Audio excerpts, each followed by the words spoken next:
Here is episode 5 of The Flame of Niru, continuing in full prose. Episode 5, Gone Before Dawn. Benny's breath caught in her throat. Greater than he is mine now, the voice had said. The words echoed from the depths of the well, like wind blowing through bone. For a long moment, she stood frozen, her hand hovering above the rim of the stones.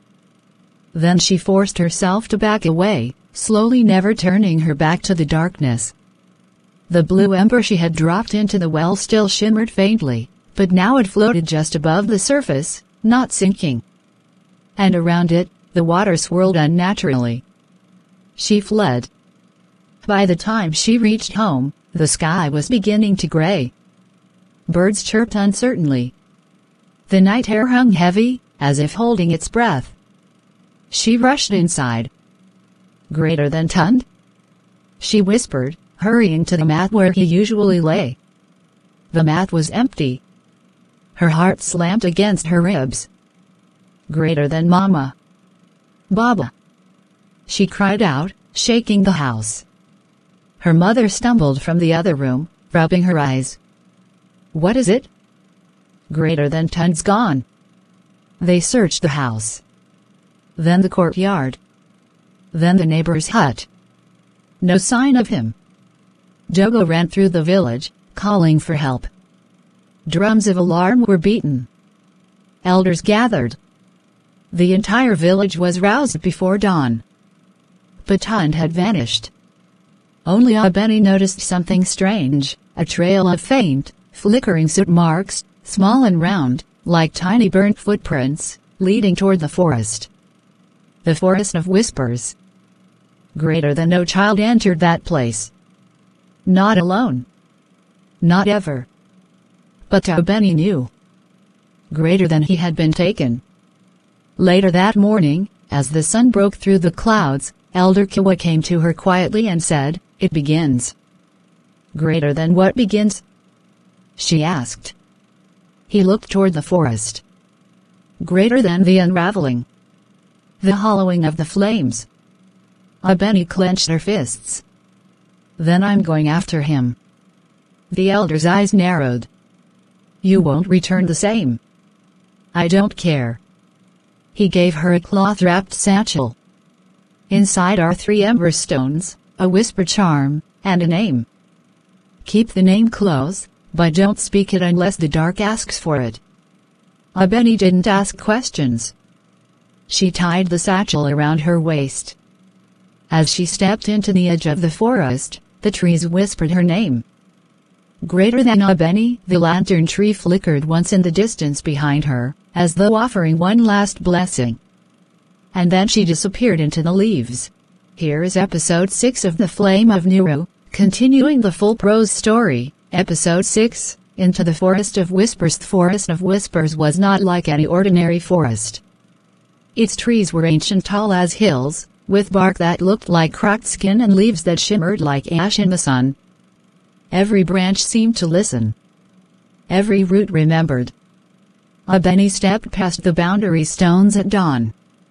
The village behind her fell into silence the moment her feet crossed the line. The air was cool, yet thick with old breath. Shadows moved even when the wind didn't.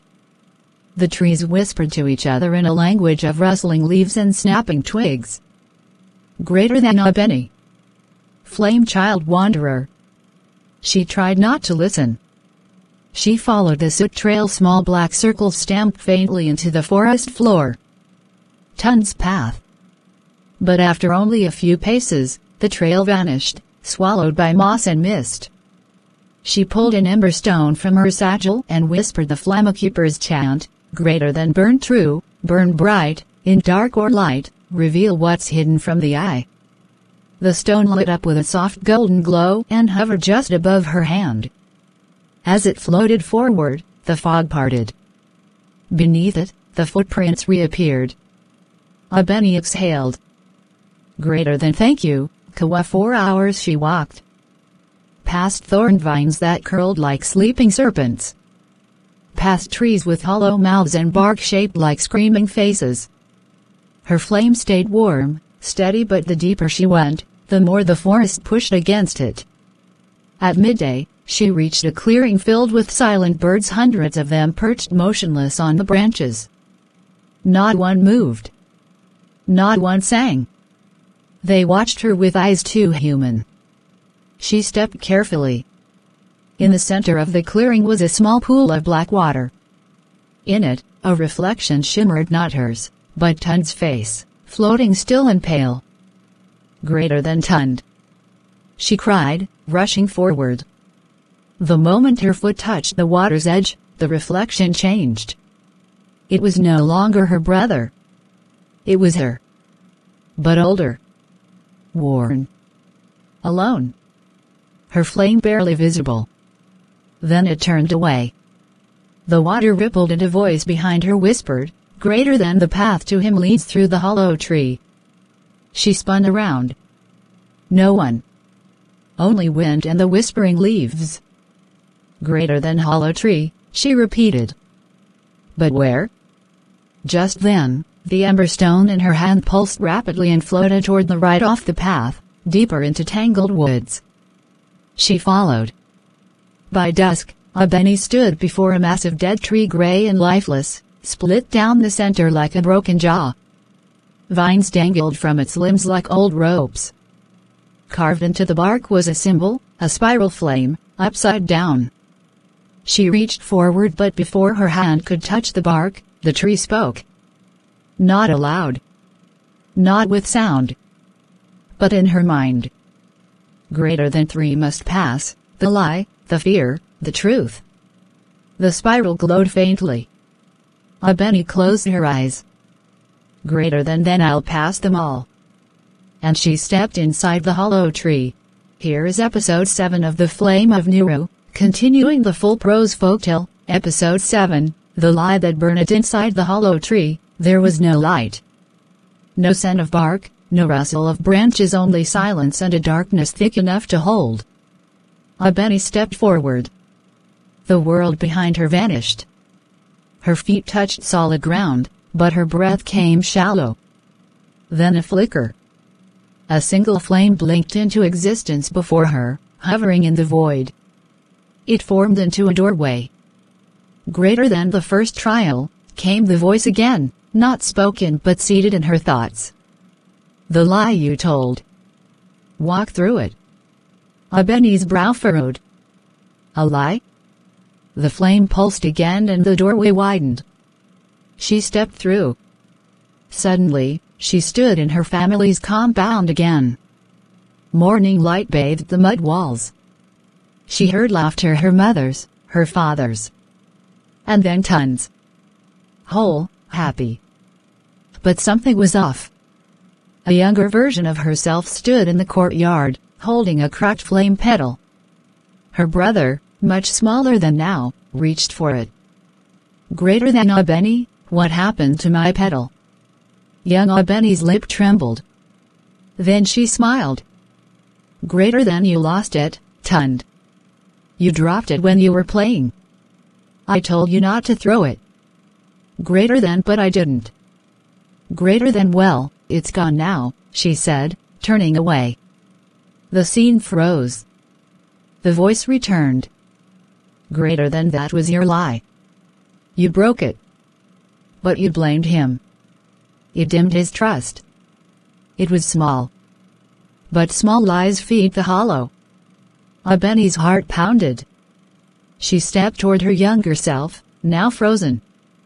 Greater than, I didn't know it mattered so much. The voice murmured, greater than, say the truth. Or stay forever. Abeni closed her eyes. Greater than, it was me. I broke it.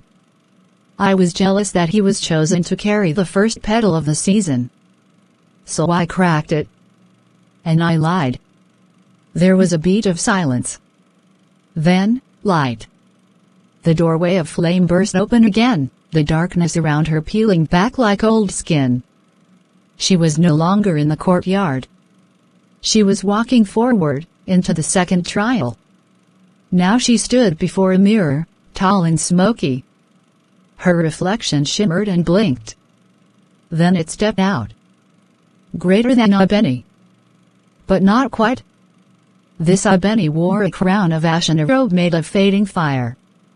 Her chest flame was nearly gone, barely pulsing.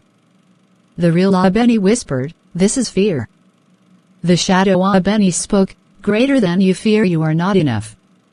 Not strong like your father. Not wise like the elders. You fear you'll fail. And lose him forever." The air grew cold. The mirror cracked. The voice returned, "Greater than face it. Or turn back." Abeni stepped forward, trembling. She looked the shadow in the eyes and said, "Greater than yes. I'm afraid. But fear doesn't lead me, love does." The shadow vanished. The cracked mirror fell into dust. And once again, light. And a path forward. At last, she came to the third and final trial. There was no flame. No mirror. No door. Only a single ember, floating before her. The voice whispered, "Greater than speak your truth."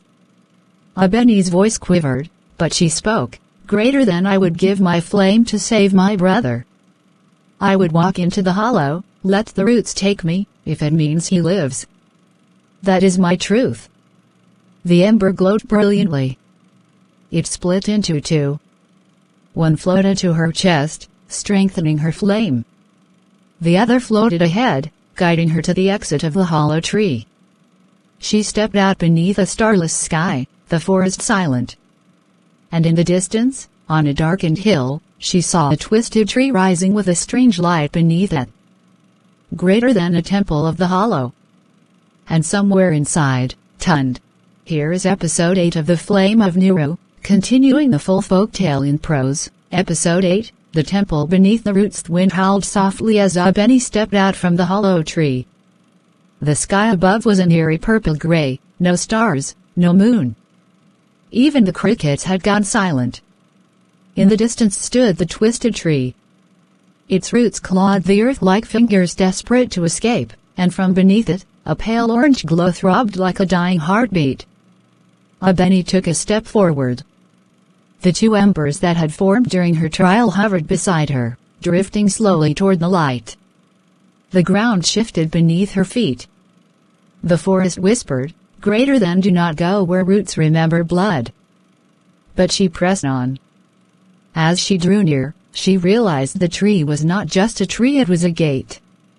A large stone door stood nestled within the massive roots, overgrown with moss and vined with carvings. The spiral flame symbol, upside down, was etched at the center. She reached out, touching the spiral. It burned cold. Then, the carvings lit up with dim, blue fire. The roots groaned and parted like opening jaws. Abeni stepped into the temple beneath the roots. Inside was a hollowed-out world. The walls pulsed with veins of glowing sap. Shadows crawled across them as if alive. Ancient totems lined the walls, shaped like lost children, each one bearing a small, extinguished flame in its chest. At the center of the chamber stood a stone altar. And on it lay Tund. Still. Pale. His flame flickering weakly beneath his ribs. Abeni ran to him, tears blurring her vision. She reached out but a voice stopped her. "Greater than you came far, Abeni of Niru." She turned. From the far end of the chamber, a figure emerged from the root wall. Tall. Cloaked in leaves and bone. Its face was a mask of bark, with eyes like coals that hadn't burned in years. "Greater than I am the keeper of hollow light," it said. He was offered. A child whose flame burned pure. We needed it. "Greater than you took him." Abeni cried. "He's my brother." "Greater than he is more than that," the keeper said. "He is a seed." Abeni stepped between the altar and the keeper. "Greater than let him go." The keeper tilted its head. "The forest remembers every lie. Every cruelty. Every forgotten promise. We burn only what is already dimmed. Greater than he's done nothing wrong." The figure extended a hand. Then take his place. Abeni's breath caught. Greater than offer your flame, and he walks free. But be warned, once the hollow claims you, there is no return. You will become memory. Shadow. Whisper. The roots shifted, growing tighter around the chamber. Tund stirred slightly. Abeni touched her satchel. The last ember stone. Greater than there must be another way, she whispered. The keeper's eyes glowed. Greater than there is one. But it must be lit by the truth of sacrifice. And the strength of your love. Abeni stepped forward, the ember in her palm. It pulsed with her heartbeat. Greater than then light it, she said. With all of me. She pressed the ember to her chest, right over her flame. There was a flash. A pulse of gold light erupted from her body, sweeping through the temple like sunrise through tombs. The totems lit up. The extinguished flames rekindled, one by one. The hollow groaned. Greater than no. The keeper howled. You do not command this fire. But it was too late. The tree cracked open above them. Moonlight poured in for the first time in 100 years. Tund gasped, life returning to his chest. The roots released him. And Abeni collapsed. Here is episode 9 of The Flame of Nuru, continuing the full African folktale in prose. Episode 9, The Flame Between Worlds. Abeni floated. Not in water. Not in air. But in light. She could feel nothing. No pain. No fear. Only a soft warmth that pulsed gently around her like the arms of a forgotten lullaby. Above her, voices murmured. Familiar and distant. Greater than she gave her flame, greater than for a brother, greater than few crossed the hollow in return. Then a flame appeared. Not her own, but older. Wilder. It hovered before her in the shape of a woman cloaked in smoke and song. Greater than you are not gone, child of Nuru, the woman said. You are between. Abeni opened her mouth, but her voice did not form. The woman smiled. Greater than I am Naya, first Flamekeeper of the Nuru line. I, too, gave my light once. Long ago. Abeni's thoughts stirred. Am I dead? Greater than you are not, Naya said gently, answering the question that had not been spoken. But you are near. The hollow tried to claim you. But your love burned too brightly. From the distant dark, 100 tiny lights began to flicker, embers of forgotten flame-bearers, dancing like fireflies around her. Naya reached into the space between them and pulled forth something glowing. Greater than this, she said, is the flame between worlds. It only appears to one who has crossed the lie, the fear, and the truth with no bitterness. The flame pulsed with Abeni's heart. Greater than if you take it, Naya continued, you will not only return, you will return changed. Greater than changed how? Abeni's voice finally formed soft, like wind through reeds. Greater than you will carry the hollow's memory in its fire. You will hear the forest even when it is silent. You will know when a flame is fading and when it can be rekindled. Abeni looked down. Far below, she could see her body still lying in the temple beneath the tree. Tund sat beside her, weeping, his hands glowing faintly from his reignited flame. Greater than will I still be me? Naya nodded. You will be more than you were. But your heart will remain. Abeni took a deep breath of golden air and reached for the flame between worlds. It slid into her chest like a song returning to its singer. Suddenly, she fell. Through light. Through shadow. Through memory. She saw herself as a child, the cracked flame petal in her hand. She saw Tund, chasing her with laughter. She saw the night she whispered to the well. And then she awoke. Her eyes opened slowly. The temple was quiet now. the roots no longer twisted. The keeper was gone.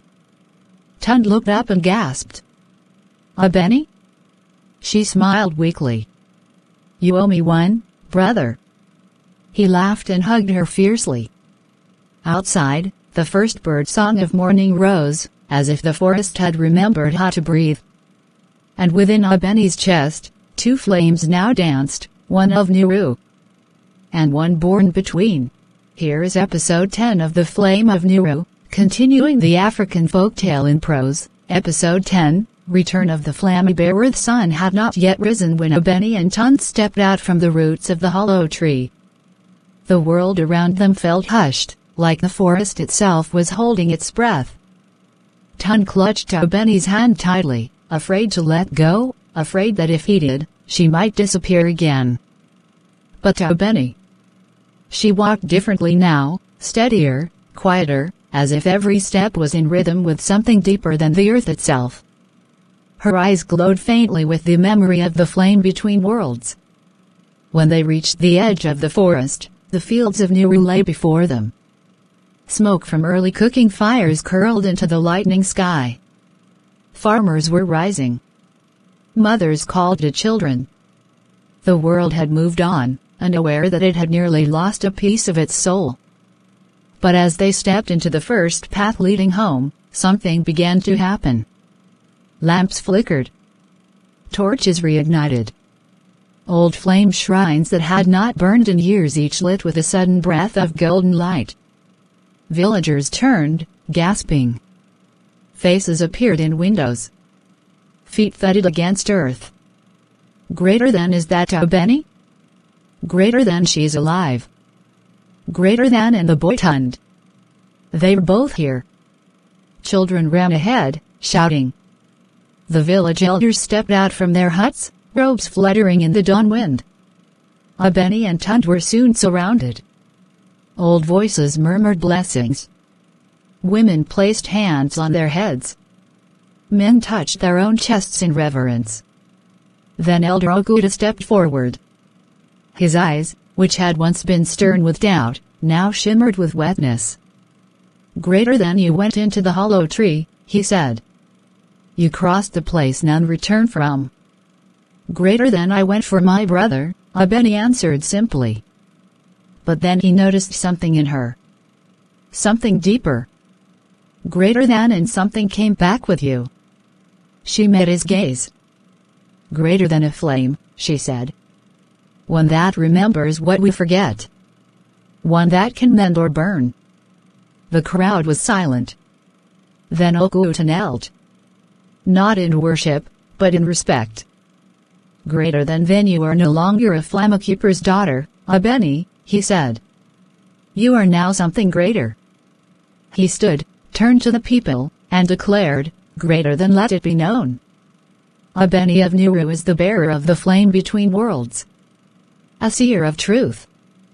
A mender of flame. And a protector of the forgotten. The people bowed their heads. And above the village, as the sun rose at last, a strange, beautiful thing happened. The sky shimmered like embers dancing in daylight. That night, they feasted. Songs of old were sung again. Children danced with flame petals, and the trees swayed gently, as if listening. But Benny, now quiet, sat beneath the largest baobab, watching the stars return. Tund sat beside her. Greater than will things ever be normal again? She smiled softly. Greater than no. But they'll be better. We remember now. And somewhere deep within the forest, the hollow tree pulsed once and then rested.